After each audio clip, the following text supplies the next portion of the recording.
Hello and welcome to another edition of Redleg Roundtable. I'm honored and excited to bring another 1999 Cincinnati Red to the podcast. Scott Sullivan, thanks so much for joining me. Well, thank you, Seth. It's a privilege and an honor. Well, it's so great to catch up with you. We've got a lot to dig into. First off, I just read, I believe you were inducted into the Alabama Sports Hall of Fame just recently. Is that right? Yeah, Seth, that was a lot of fun. It was, Alabama has done an incredible job of producing a lot of great baseball players and a lot of great athletes, considering the size of the state. And Scott Myers, the director of the Hall of Fame, and his staff doing just an excellent job. And it was very honoring to be a part of it. But it was a great weekend and brought back a lot of great memories. And they put in Willie Mays and Ozzie Smith and Satchel Paige and Hank Aaron and the others like Bo Jackson and Frank Thomas and there's been some Jesse Owens and just on and on and on. If anybody comes down to the Birmingham area, that is really a neat Hall of Fame to go in, and I think they would be impressed not by Sullivan, but they would be impressed by some other great names that it's in the Hall of Fame here. Well, we've got a tie then. Jesse Owens, born in Alabama but raised in Cleveland, went to Ohio State. And our track and soccer stadium at Ohio State is named Jesse Owens Memorial Stadium. So that's great to hear. Yeah, a bit of a tie-in there. So, well, I'll get you started the way I do everybody. You were born March 13th, 1971 in Tuscaloosa, Alabama. But you, after going to Pickens Academy, I believe in Carrollton, you decided to go to Auburn University. Can you talk about the decision to go to Auburn, especially having been born in Tuscaloosa? Well, I was born in Tuscaloosa, Seth, because that was the closest hospital. And that was, over an hour drive, just growing up in rural West Alabama. There were some limitations that we had to abide by. And Tuscaloosa or Columbus, Mississippi was the closest towns that we could travel.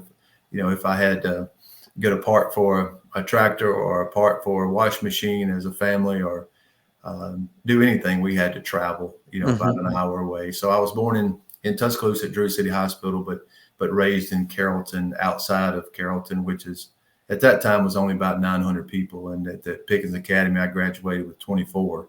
Wow. In my graduating class. So, I really wanted to play baseball, Seth, but unfortunately I didn't have a lot of opportunities coming out of high school, but had several football scholarships. And one of them was to Marion Military Institute. And I went there my freshman year, played football and baseball, but my dad was a grad of Auburn University. And I grew up in the South listening to, of course, SEC football and, of course, Auburn football and just listening to the environment, wanted to be a part of that environment. And it was kind of a neat story that really the first time I ever went to Auburn, I was enrolled and trying to walk on as a baseball player. And at Marion, I mostly played center field and first base. But my wise counsel said if I wanted to try to make it at Auburn, to walk on and tell them you're a pitcher and get up there and throw it as hard as you possibly could. And that's what I did.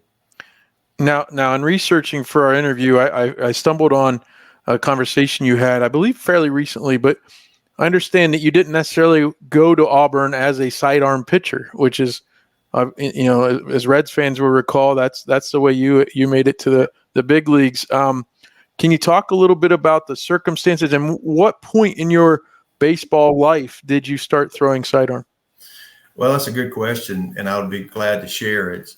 The uniqueness of my story, Seth, is interesting. How God directed my path through that time and until now, because we didn't have a lot of financial substance growing up in West Alabama on a farm.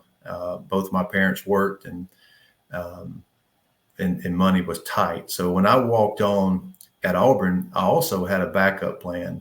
And that backup plan was going into the Army. I had an ROTC scholarship coming out of Marion that was advantageous for our family financially. But fortunately, I made the team, and my dad agreed to give me a quarter, which we were on the quarter system at that time, to try to earn a scholarship. And it was an interesting day. I was out in left field during batting practice, and balls were constantly, getting hit to me, and I was shagging out there, and there was a ball on the ground that I picked up, Seth, and I threw it into the collection agents, the area behind second base, to our ball boy, and I threw it sidearm. And our coach at the time, Coach Hal Baird, which was instrumental in my life in many directions, was the head coach at Auburn University, saw me throw and started calling for the catcher. And then we came down to the bullpen, and he said, "Scott, I want you to throw in that arm slot." Started honing that delivery, Seth, and my velocity picked up, my movement picked up, and I got on scholarship. So it was able to stay in school for the next 3 years. And in my junior year, I got drafted by the Milwaukee Brewers, chose to stay in school and graduate. And then that's when I was drafted by the Reds. Right. So in 1992, it was the 39th round that the Brewers took you. You went back to school, shot all the way up to the second round. So that was a good decision, I guess, right? Yeah, it was neat because I had a college degree, and that was important for us, and that was important to me throughout pro baseball, is to have that degree, and especially from Auburn University, which I had some impactful memories there and some great friends there, and drafted by the Reds. I really enjoyed that path, Seth. It was the minor leagues is where you build a lot of relationships. I went to Billings, Montana, and played and had a enjoyable time in Billings. But of course, that's not where you want to stay. And luckily, the Reds moved me up and was able to have some success in the minor leagues and then make it to the big leagues. You certainly were. Now, what do you is there anything specific you attribute the difference between going in the 39th round and the second round? And I know there's different reasons why teams, if they don't think you're signable, if they think you're going back to school, maybe they wouldn't take you as early. But physically and talent wise, was there a huge jump for you between those 2 years? It was interesting. That junior year, I had some scar tissue that wrapped around a little nerve in my bicep. And I would start off throwing, low to mid 90s, Seth, and about a couple innings later, I'd be back into the mid 80s because it was really impinging my feel and my strength, and really couldn't figure it out. So a lot of people wanted to take a chance on me. However, I wanted a degree, and I thought I could improve my status a little bit when I was healthy. So we did a little minor surgery and found it. It was really trying to explore and seeing what the problem was. So they opened up my bicep in that area and found a little scar tissue that had developed from an elbow surgery that I had in high school from bone spurs. And they removed that, and it really freed up that muscle to expand when I heated up. And it really helped me. I was back to regular velocity and regular movement. And I think that was the kind of the jump to second round. Okay. So you did go straight to rookie ball in Billings in 93. You spent 94 in Double-A, and you were a starting pitcher for a lot of that year. You started 13 games. I guess maybe the whole path, because later on you kind of would go back and forth a little bit. What was your journey through the minor leagues experience like for you? What did you think of that? Well, it was that's what some of the most impactful relationships you have, Seth, in pro ball is in the minor leagues, because at that time everybody was broke.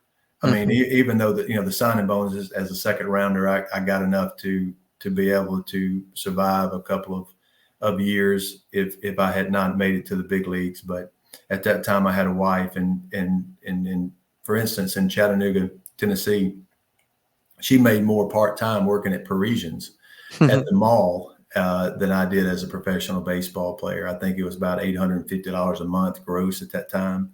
So it was a little challenging to make it. However, starting just gave me an opportunity to develop some of my pitches, Seth. And I know at the higher levels, you start coming into obviously a better hitter, more opportunities for their staff, meaning switch hitting situations or to be able to stack the left-handed lineup against a sidearm pitcher. Mm-hmm. So the higher I went up and had some success as a starter in Double-A, and then at the All-Star break in '94, they moved me to the pen, and that's when I became kind of a closer for Chattanooga, and then never started another game. Yeah. Okay. How did you get the call to the big leagues the first time? How did that transaction go? That was a lot of fun. I was in Oklahoma City and got just an in-house message, so to speak, that came in from lunch, and my phone was blinking in our hotel room, and Mark Bombart was our manager at that time, and called me in and said, Scott, you just got called up in the big leagues. That was in, I think, May the 5th of '95. Yep. Somewhere in that range, Seth. And of course I was ecstatic and called my wife and shared the message with her. And, things are a pretty rapid pace. The Reds were playing a day game the next day. And of course I got called up with a gentleman named John Courtwright. So it was both of us got called up at the same time. So I got to share that experience with John, which was a dear friend of mine at the time, and got into Cincinnati really early Sunday morning due to the fact that in Oklahoma City, we flew from Oklahoma City to Dallas, and they had some bad weather in Dallas, and we stayed on the plane for like literally 5 or 6 hours. Wow. And we were like, they gave us an option to get off the plane and get a hotel room, and we're like, no, no way. We're doing everything we can. If we had to rent a car, we're driving to Cincinnati. And I got in the hotel early that morning, about 8 o'clock, 7:30, 8 o'clock, and basically checked in, dropped my bags, and showed up to the park against the Mets that day. Yeah. Well, hey, we're recording this on May 15th, 2024. 29 years ago, on May 13th, 1995, you recorded your first strikeout, I believe, of Mike Kelly of the Braves. So, yeah, Mike was actually a teammate later on in the Reds, and very, very nice guy and a good teammate. And I wish I had a bunch more, Seth, but it is not much I can do about it now. No, but I didn't know that date. Well, you would go on to be a workhorse, and I know there's some combination of AAA and major leagues together that would be over 100 innings, but you threw a lot of innings for a relief pitcher, okay? And there was a lot of just different way of handling a pitching staff back then. But you were a workhorse, and you threw 108.2 innings in '96 in AAA, and then also eight innings in the big leagues. But in '97, between AAA and the Reds, you made 78 appearances and threw 125 innings. And then, of course, you went on in Cincinnati to throw over 100 innings in 4 consecutive seasons. Can you explain, other than was the sidearm delivery less taxing, you think? Was that maybe one of the reasons? A lot of people say that, Seth, and that's probably has something to do with it. The more natural arm movement we have is obviously more accustomed to sidearm than straight over the top. And, I just enjoyed competing, Seth. I just love to compete. I love being a teammate, and I wanted to win. And, and a lot of times that pride got in the way where I wanted to compete so badly and may not have been exactly truthful at times when they asked me if I could pitch. And I was like, hey, you ask, I'm here. I'm in uniform. I'm ready to go, and had some good days and had some bad days. But I love to compete. I enjoyed being in Cincinnati, and I cherish those memories greatly. That was a very fertile time for me as a young man, and as a husband and a father. I want to get in depth with some of your teammates a little later, but teammates / coaches or managers, when you got to the big leagues, were there some people that were really big influences on you in the start of your career? Well, it's interesting. I didn't have a lot of exposure, I guess, being a country boy from rural West Alabama. All we did was we worked, Seth. I mean, growing up, it was not a travel ball or anything of that nature.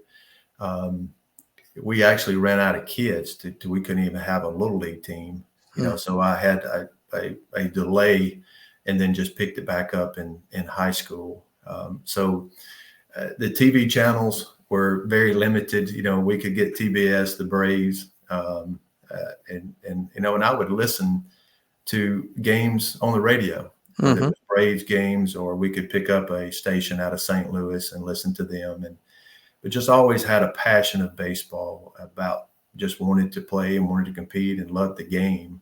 So there was a lot of people that had influence on me when I was coming up. And, one of them was our bullpen coach, Tom Hume, did just a fabulous job. He's a wonderful human. He's a good man. And he kept some great relationships with the players up there, and especially, our bullpen guys. So, Hummer was a big influence with me because we spend so much time together. You're sitting down there for 162 games, and, when I'm not participating, I'm in the bullpen. So the conversations can take you all different directions. But there was numerous coaches that were invested in me and that I really enjoyed. But, the relationships are different as you go up. Your relationship from your high school coach is different than the relationship you have as a college coach. And then the relationship, you're a little more pliable back then, Seth, and then when you get up into the big leagues, man, you're getting paid, and you have a job to do, and you have these relationships that are valuable to you. But also from a coaching standpoint and from an administration standpoint and an organizational standpoint, you got a job to do. And you're kind of like what I call kind of like a beef cow, when you're out there, and if you're providing value and for the club, that's great. And everybody's warm and fuzzy and happy. And when you're not, then things get a little tense at times. Absolutely. Well, it's the 25th anniversary of that 1999 season. It was a 96-win season. We know the unfortunate situation of not making the playoffs, but I can tell you I was in college at the time, and possibly because I was able to come down to more games from Ohio State and things like that. But that's my favorite team. Okay, I watched the 90 World Series. You were on the 95 team. Yeah. That was a playoff team that swept the Dodgers in the first round. Certainly have great memories of that team too. But 1999 was a hugely fun season, even though actually at about this date, the record I think was something like 14-18. So you didn't get going until a little later in the year. But I've said enough about it. Will you tell me some things or some memories you have, or what you think of when somebody brings up 1999? Well, if you look at the roster, that not a lot of names stand out, Seth. Of course, you had Larkin as a Hall of Famer there, anchored at shortstop, and then you had a bunch of young guys and a bunch of guys that just gelled really, really well.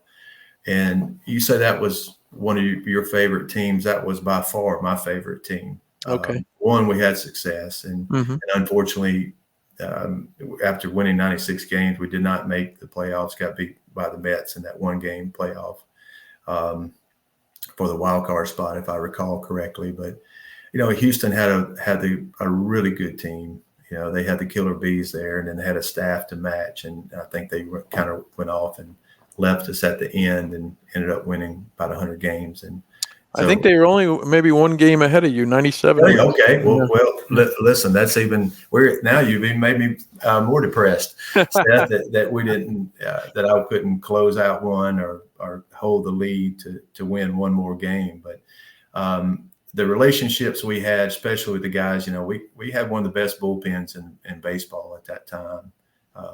Stan Belinda was on that team, and of course Danny Graves is a big Reds favorite. I think he just had the opportunity and the privilege of getting into the Reds Hall of Fame, which is well deserved. And we already mentioned off the air Scott Williamson, that was Rookie of the Year, if I remember correctly. Yep. In '99, and he just had some filthy stuff. And Gabe White from the left side, and Dennis Reyes from the left side, and of course I was able to flip some things in there at times. And just the core group, everybody embraced each other. Everybody had a wonderful role that they were involved in.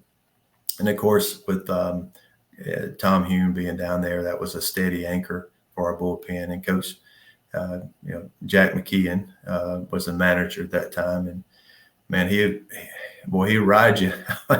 If you were doing well, you better make sure your Yeah. cleats are strapped on for the next several days, because he put you out there, and that's what I enjoyed. I mean, I enjoyed competing, and as the rest of the team, and then you had good solid defense, and you had some great offense, and but I think the togetherness of that club, Seth, was really special.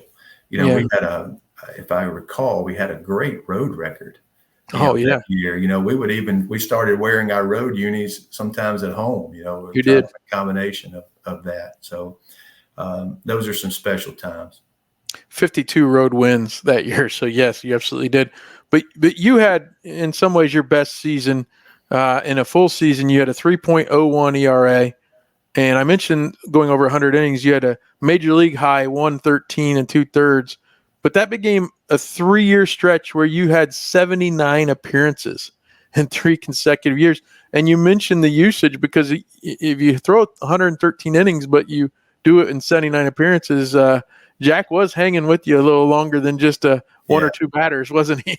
Yeah, and I enjoyed that, Seth. I wanted to play, and I liked being in the bullpen, to have an opportunity to compete and be able to add value to the team and the community. And every single day, I really enjoyed that, embraced that, and really learned a lot how to control your emotions through that. Because 79 games that I got in, there was probably another 60 that I got up and didn't get in, and be able to control your emotions and be able to prepare yourself to be able to compete on that daily basis. I learned a lot that year. Well, describe that a little bit for me, because you mentioned being down in the bullpen, but at Riverfront, the bullpen was kind of just up the foul line, and there was an extended part of the dugout there, if I recall. And of course, on road games, you'd be maybe in a dedicated bullpen. But describe that a little bit of being the guy that will pitch somewhere between the 5th and the 8th inning usually. What's it like to be down there and kind of waiting on the call to come and those sorts of things? Well, Seth, I'll have to compliment you on your memory. You're absolutely correct. We were at the end of the dugout, and and I really liked that probably better, Seth, because it kept you in the ball game, and it felt like that you were really a part of the team, every single pitch, every single at bat, every single inning. Whereas you've got a designated bullpen down there, sometimes you get separated and can't really feel the flow of the game like you can in the bullpen. So we were separated at that end, but the conversations that you have, you're identifying pitchers, and you asked me somebody that really kind of took me in when I came in the Reds in '95, and through that, he's a Reds announcer, Mr. Jeff Brantley. Yeah, being an SEC guy, fellow SEC guy, playing at Mississippi State, and me playing in Auburn. He being from Mississippi, and I'm came up and grew up in Alabama. I guess we could communicate at a different level because we understood our language. But he was great. He would call me on the road, and every day, where are we going to eat today? Or, hey, meet me at the lobby at 11 o'clock. Let's grab some lunch and talk pitching and talk life. And he did a wonderful job. And I tried to do that to others. And he led by that example. So that was a great time of growth for me. But the bullpen life is unique, and being able to see the flow of the game, because there may be a situation where say we were facing St. Louis, and you had McGuire as a right-handed hitter, you had Brian Jordan as a right-handed hitter, you had Jim Evans kind of in the middle there, that was a center fielder, it was left-handed. You may get up to face a McGuire, but the situation may have changed really, really quickly. In one pitch, somebody hits a double, and there's a base open, and you walk him. And if you got a left-hander on the mound, you're facing Jim Evans. You keep keeping him in to face Edmund. So you really had to be really 8 pitches away. So I could use those 8 pitches that I would get into the mound in the game situation to be able to, one, get used to the mound, and then finish kind of getting loose and ready to compete. Now, as a pitcher who you've already mentioned, you threw sidearm and you were right-handed, so those lefties, they would try to rush those guys up to the plate maybe for a better perceived matchup. What are your thoughts on the 3-batter minimum that they use today from the pitcher's side of things? Yeah, I think you've got to be, it takes a lot of the specialty out of the game. We had special left-handers all through the league at that time that would come in and face one batter.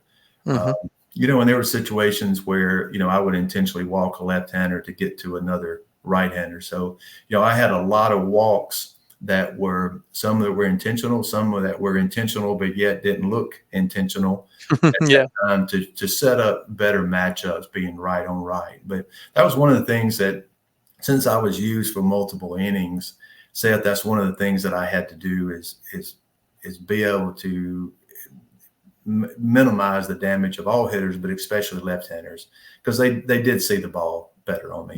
And and you've got already a perception of a sidearmer that's going to sink it. He's going to keep it away from a left-hander. So what they would do was crowd the plate on me, and they would really hunker down. And if I threw that sinker early in the count and they were on it, man, they would just take a nice single to left, and it was the most frustrating thing you could ever imagine. You throw a good pitch, and all of a sudden they line one to left because they were professional hitters. So I had to do something different to protect that outside part of the plate. So I would throw 4-seamers in a lot to lefties to keep them honest, and that helped me stay around a little bit longer. I didn't have a lot of pitches. A lot of these young guys say, "Well, man, I have 5 pitches that I throw. That I can throw for a strike?" And I say, "Well, man, you're gonna play in the big leagues for 30 years because I only had 2." And I was able to make it. I just had a fastball slider, but I could do a couple of things different with that fastball and a couple of things different with that slider that made it expand my arsenal, I guess. Well, Mariano Rivera had 1 pitch, and he did pretty well too. Yeah, well, his pitch was pretty special. It was, wasn't it? All my pitches combined was not as special as his one, but also that 1 pitch was mid-90s, and it moved, about a half a foot, and he was really, really good. Amazing. You bring up people like that, Seth, and I was privileged to play in the big leagues, and I was privileged to play and have a major league uniform, and I was incredibly humbled to be a part of the Cincinnati community. I wish I could go back, and invest more. But as a pitcher, especially as a relief pitcher, when you're 1 out away or 1 inning away from your career may be over, if you just got your head down and you're plowing and you're trying to say, okay, first I've got to get to the big leagues, and then I got to get it 45 days so my pension can start, and then you got to get that 3-year mark so I can go to arbitration, and I got to get that 6-year mark so I can be a free agent, and I got to get that 10-year mark so to get full pension. So I just had my head down and was trying to plow and trying to prepare. But looking back, I wish I would have even invested more. But a couple of years ago, my oldest son, which his name is Seth, and what's unique is all my children were born in Cincinnati. Okay. At Christ Hospital, and the staff there and the doctors were there were absolutely wonderful. So when I say I was invested in those years up there, not only as a teammate, as an employee, but really as a husband and a father, because all my children were born in Cincinnati. But he asked me, he said, "Dad, I don't remember much about Cincinnati. Can we go back?" And Seth, I called them, and there were some people in the front office that I was like, well, let's see if they remember me. And let me tell you something, they were great. And what was wonderful is the retired men and women that helped us as a player, as maybe just ran the elevator or stood in the wives section or protected our family in the family section. They were all there. They were the same people. Yeah. And to be able to say hi to them and the clubhouse guys and things of that nature was very special. It was a good trip. That's great. That's great. Well, the one thing, not the one thing, as the Reds organization, continues to try to rebuild, I guess, and we just haven't, as fans, experienced the successes we would like to. Maybe the Castellini family has done a great job of embracing players from the past, and I know I've heard similar stories to the one you just told about people returning, and it's been great to see because we grew up watching you guys and being able to see you is huge. Off something you were talking about when you were saying you sometimes had to know when to challenge a guy and maybe when not to. Can you talk to me a little bit about some of your catchers and maybe being on the same page with them, working to call a game to try to, hey, I don't feel great against this guy, but I can get the next guy. Yeah, we had Benito Santiago and Joe Oliver and Jason LaRue and Eddie Taubensee and Brooks Fordyce and they all did a great job. I think what they did well is not only knowing the staff and the pitchers, but knowing the personalities. I did not need a lot of external motivation to be able to compete. I didn't need a catcher grabbing me and going, "Come on, Sullivan." I was already putting enough pressure on myself, and those guys, they did a wonderful job, and all of them were great teammates. When I was young in my career, I remember I was shaking off Benito, and he put, I didn't have but two signs, right? So it was fastball in, no; fastball away, no; slider. It was only so many times I could shake him off. But after about twice, he just threw up his hands and he said, "Come on." And he didn't know what I was throwing. Right. And it was, I just threw it in there and luckily struck the guy out, and it was laughable after that. But, those guys did a wonderful job, and how special that position is. I mean, you're involved in every play. Mm-hmm. So during that era, I was very fortunate to have some really good catchers. Those are some good guys for sure. One thing that I remember, you mentioned my memory, you would use if you were holding a runner on, you would look over your throwing shoulder back to first base. Can you explain why and when you started doing that? That's interesting you bring that up, Seth, and you've done some great research, or you remember that, because I have more people ask me about that. And it was funny. The first time I did that in Dodger Stadium, Vin Scully was at our batting practice the next day asking me about that. Mm-hmm. And as a side armor, I would start up tall and then go into my arm slide. So it was key for a side armor to have a good hand to head ratio, because every action is their opposite reaction, right? So when I would push up in my lower half and maybe my chin raised, then my ball would flatten out. Or if I rushed out, my arm would drag. So that was a little key for me. And that was all a bluff, Seth. If most of the runners, if they're at about 13 feet from first base, and I could see them, if I could look over my right shoulder, I could see them, Seth. And if I saw you as a base runner, then I knew that I needed to pay attention to you. Everything over my left shoulder, I was already set and tried to be closed. That was just a bluff. I couldn't see anything but maybe the dugout, over my left shoulder. But what happened was I would go ahead and set, and then I would slide step a lot. And when I did that, that was mostly when I had runners at first. The speed of the game continues to change, and then it goes back to the original. Mm-hmm. It's just an ebb and flow, right? And at that time, it was really kind of a hybrid. You had some really good runners, and then all of a sudden you had some guys that were hitting homers. They were like, "Hey, we're not going to run into an out with this guy up in the plate." So that was two things. It kept me close with the front side, so I could slide step and get my hand to head ratio very, very quickly and get in that position. And the other thing is that if I looked over my right shoulder and I could see a body at first base, then I knew that you were at a distance that you were a still threat. Mm-hmm. So then I would, usually pick off or step off and readjust. But So that's you're saying you didn't start that until you're a big leaguer? Yes. Wow. When I got to the big leagues, they're pretty good, Seth. It's a really good league. And I remember some of these guys, man, I would have these keys, and it was just really getting into film and now it's just, everybody analyzes everything. But, a lot of those really good runners would really time your head movement or time your shoulder.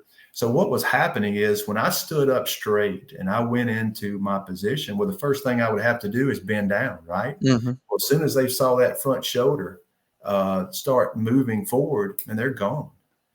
So they would have a step on me, and of course my catchers would I was putting them at a disadvantage. So what happened is I went ahead and set my shoulder, and I locked that in. So when I looked over my left shoulder to look at the runner, that was just a bluff. Okay. So then when I set my shoulder, it opened up my right shoulder a little bit because I was in a little forward stance to get into that sidearm position. Then I could see the runner, like I said, at 12 or 13 feet. We were working on first practice last night for my 13-year-old, and the other coach, he got up there and he literally looked over his right shoulder. And I was like, I've never seen hardly anybody do that except the guy I'm going to talk to tomorrow. Yeah, that's very interesting that you remember that, because it was something I had to do to make an adjustment to really help the ball club and help me as a pitcher. And I didn't do it all the time. If you got a slug like me at first base, I wasn't worried about them stealing anything except a donut or another extra pack of sunflower seeds in the dugout or something. So I didn't have to be as conscious of that, and I could take more time with my delivery. Sure. But those speed guys, that's what I did. Yeah. So another thing I do remember when you were playing for Jack McKeon, he didn't come out to make the pitching changes. I believe Don Gullett would come do that. Describe for me playing for Jack and then maybe even Don, who passed away earlier this year. Those guys, we mentioned Tom Hume quite a bit. Did you have, as a bullpen guy, did you have much interaction and work with Don? Yes. Gully was a man of few words. Yeah. And I enjoyed him greatly. He, a country boy from Kentucky, and unfortunately his career was cut short with some shoulder injuries. But if you go look at his stats, Seth, they're so impressive. I mean, from the womb, it seemed like he was just a great athlete and could do so many things. And I think he scored like 75 points in a high school football game one time. But I really enjoyed Gully and really enjoyed all my coaches. And the things I did not enjoy about some of the coaches, you forget them after time, and thankfully you just remember the good times. And I had a lot of good times with Gully. He would come out there and sometimes he wouldn't say a word. He would just, hey, give me the ball. It was understood, especially if I had just screwed something up. He didn't need to say anything. Sometimes when I was in a rut, he would come out there and give me some encouragement and say, hey, Sully, it didn't work out for you today, but we'll get you back in there tomorrow. You'll make it right. And then when I had some success, he would come out there and give me a that a boy. There you go. So he had a lot of quiet strength, Seth, and I missed that relationship, and I was,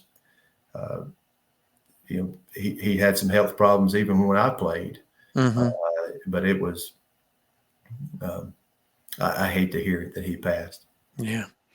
Well, looking at this bullpen, that 1999 specifically, everything just seemed to come together, didn't it? I mean, Danny Graves had been there that was his third season, but you bring up Scott Williamson, as mentioned earlier, he wins the Rookie of the Year as kind of a jack of all trades type guy in that situation. But you guys it seemed like everything fit, right? I mean, you had the different strengths of each guy, including the lefties and things like that. And even Stan Belinda didn't have his best year it was stats wise, but in talking to Scott Williamson, and I remembered that as well, he kind of was the guy that took Williamson under his wing a little bit, right? And was they were big buddies. Right. And, so talk about the bullpen as a whole, maybe single out a few different guys as teammates and things like that. Well, I think you just hit hit something that was very important. It did fit. Everybody was just not generic. Everybody had a uniqueness to them. Danny had, he had incredible shoulder flexibility, Seth. I mean, he could really spin it with his sinker, created a lot of spin. And, that's a big buzzword now, is spin and spin rate and all that. But we just knew one thing: the hitters didn't like it. We just knew when the hitters didn't like hitting off of somebody. And of course, he had a good spin on his breaking ball, and he had a hard sink, and was very simple. A simple delivery. I mean, it was his feet got balanced, and he picked up his leg and delivered, and he could generate a lot of torque and a lot of flexibility, and his personality was such that he competed really well and competed hard, but he could let it roll off and be able to be back in the saddle the next day. He did a great job of letting things, kind of like a Labrador retriever. When you see a Labrador retriever get wet, they always shake off the water, starting with their head. Sure. He could really shake it off very well. And he had a great career at Cincinnati. And then, of course, Stan was, kind of the old bull of the group. I remember, you said you remember me in college. I remember Stan in college. Okay. Pitching with the Pirates and watching the Braves at that time when Sid Bream scored the winning run. And it said the Braves win the pennant, but Stan was on the mound at that time. And I remember that vividly. And then I was able to have the privilege of being his teammate. And he was a great competitor and did a wonderful job with Scott and me too. I mean, he was a dear friend of mine. And then you had Dennis Reyes from the left side that had a nasty slider, made hitters uncomfortable because he didn't know where the ball was going all the time. I know the hitter didn't, because Dennis didn't, and he was a great teammate. And then Gabe was more a traditional, straight over the top lefty and had great control, a fierce competitor, very, very steady, could locate, like I said, extremely well. So you had two lefties that were totally different. Absolutely. And then me flipping some things down there at the lower arm angle, and then Williamson and everybody contributed. And that was the main group. And there was a lot of people in and out that year, but that seemed like the main group that sucked up most of the innings in '99. And it gave everybody a little different look to the opposing team to worry about, especially in the later innings. Yeah, 5 of you had 50 or more appearances, so yeah. that was a big deal. I guess, do you have a specific memory of that season, that 1999 season? Like, I've asked a few guys on the offensive side, what did you think of in that 24-12 game in Colorado? And Eddie said, well, I didn't get a play in it. Yeah. But throughout that season, maybe a personal or even just as a teammate, as a member of that squad, do you remember any specifics of that season?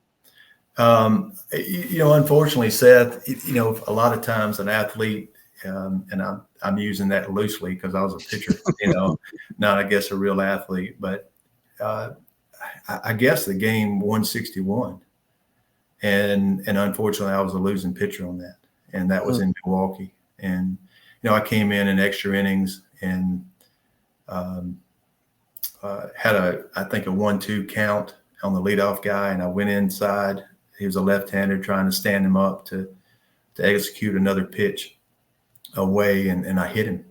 So in a tie ball game in Milwaukee, when we needed to win, I hit the leadoff guy, and then got 2 outs, and the leadoff guy had gotten to second base and had a right-handed hitter up to second baseman. And first pitch, he hits a C&I single, basically through the 4-hole, and we lose.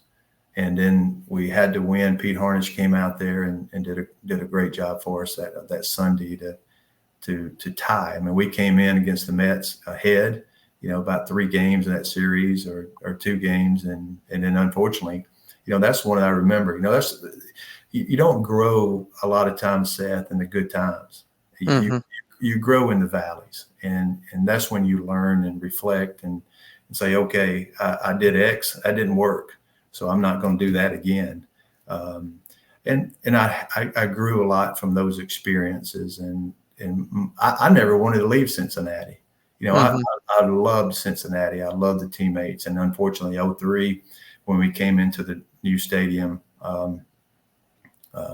it was obvious that they were doing something. And my last child, Lily, I asked them. I said, please, I know I'm going to get traded. If you'll do me a favor and don't trade me to the birth of my daughter. I want to see the birth of my child. And they agreed to that. And so it was about a week later, Lily was born, and I didn't even get to take my wife or child home from the hospital. The next day, she was born and the next day I go to Arizona and get traded to the White Sox that night. But Cincinnati honored that request, and I'm grateful for that. And that was a tough deal, leaving all those guys, and Sean Casey and Aaron Boone and Larkin and my bullpen guys. That was a challenging time because of the impactfulness that the city of Cincinnati impressed on me through those years, and to my family and the community. We rented homes in the community, and just the neighbors and the friends that we made were great. Those memories are very precious to our family. Well, it's a great place to raise children and be, don't be too hard on yourself on that last weekend in Milwaukee. You asked me some of the memories. And, I know. and that's one of them. And here I am at 53 years old, and you go back to those times that. But there was a couple outings that I did get a couple of people out. You sure did. But I just remember that one the most. That whole weekend, even from here in Ohio, that felt like nothing was going right for the Cincinnati Reds, between the weather and the rain delays, and then even the Mets being allowed to be in their beds in Cincinnati, even before you got done with your game in Milwaukee. I know we came in that late, but what was even though we lost that game, and I think Leiter, from the get-go is going to be a challenge. I mean, he was on that day, and I tell you, but Seth, the fans, for us, we got there, and man, the stadium was packed. Yep. It was they did everything they possibly could to encourage us, and that was a great memory, even though we lost, I believe 2-0. I believe that game was, or something. I think it's 5-0. Sadly, 5-0. Okay. It's worse than I thought. Thank you. Yeah. But however, the fans showing up and giving us the energy, because we were dragging. I mean, that was a long night, and showing up at daylight, touching down at daylight the next day, and then trying to play. They had it a day game. They did, and Major League Baseball luckily moved it to a night game. But that was a special time, not because we lost the game, but just it showed the true substance and love Cincinnati fans have for baseball in that area. To see that stadium packed was a great memory. Well, we bought tickets at a Ticketmaster outlet here in Columbus and got down there, and it was a wet, dank kind of evening. But you're right. That was as loud as I've ever heard Riverfront Stadium for a Reds game, because I was at the playoffs in '95 against the Braves, but that was post strike, and the stadium didn't sell out, and of course those Braves pitchers gave us little to cheer for. But yeah, that '99 one-game playoff, we were amped up in that stadium, that's for sure. Well, thank y'all for doing that, because we felt it. It was unfortunately we just couldn't do much with Leiter. I think it seems like your memory is better than mine, Seth, but I think he only gave up maybe 1 or 2 hits the whole game or something, and he was pretty special and at that appearance. But that was a great year, fun year. Yeah, absolutely. Well, hey, before I let you go, you are back home in, I believe, Auburn, right, in that area, working in real estate. What's retirement been like for you? Well, when I finally, first of all, I didn't get to retire, Seth. Players like Sullivan don't get to retire. I don't get to wave, at the fans and kiss babies and have a farewell. We just go home. They just send us home. and ended up with Kansas City, and my back, as most sidearmers do, finally starts giving me some problems, and we were struggling as a team, and I was just as bad as or worse than that. So they went ahead and released me, and I went home and had a spinal fusion surgery, and was able to recover from that, and coached at Auburn University for a little bit, and that was a lot of fun, and did such a good job there. I get fired, and then but I've really enjoyed being back here. This is a great community. Of course, the university is the hub here, and everything kind of rotates around that. But having the relationships of the people I had in college, still a lot of them are still here and are coming back to this area, has been really, really special. And I just have this real estate company that I enjoy, Seth, and it just gives me opportunity to serve. And my days in baseball, luckily, had given me enough cushion to be able to keep the lights on if I don't sell anything today or tomorrow. So it truly gives me the opportunity to serve my clients in that capacity, and it's really helped bridge the gap until my true retirement, which I don't think will happen anytime soon. I love to work, and I love the value work brings, and so as long as the Lord keeps me healthy and vertical, and hopefully I can still add value to the community and to my family and to my clients. Well, Scott, it's been a joy to get to know you a little bit and talk to you. I really appreciate the time today. It's a pleasure, Seth. Thank you very much. All right, hang on here for a second here.